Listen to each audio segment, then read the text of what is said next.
Hello' friends, Durga Puja চাব ওলাই গ'লোঁ আৰু জুবিনৰ কিবা দেহাৱসান হোৱাৰ কাৰণে মেলাৰ পাৰ্মিশ্যন দিয়া নাছিলে বোলে। তথাপিও গুচি গ'লোঁ আৰু চাওঁ কি হয়।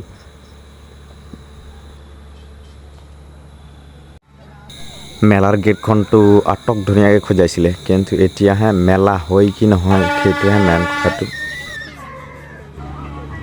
দুই কেইটামান মীনা বজাৰো আহিছিলে, এতিয়া চলে কি নাই বাৰু। মেলাত পাৰ্মিশ্যন পালেতো চলিব, কিন্তু এতিয়ালৈকে দিয়া নাই বোলে।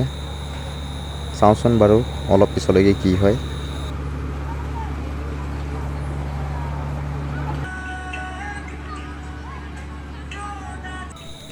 ফিল্ম পৰ্দাৰ ফালেতো একদম অমাৱস্যাই খাই দিলে যেন, আন্ধাৰে চাউনি ধৰিছে।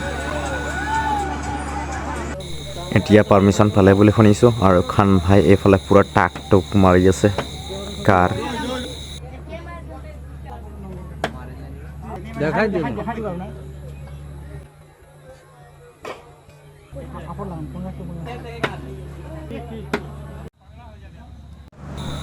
মীনা বজাৰ পূৰা চলি আছে এতিয়া, আৰু মানুহ আহি পূৰা জমা হৈ আছে।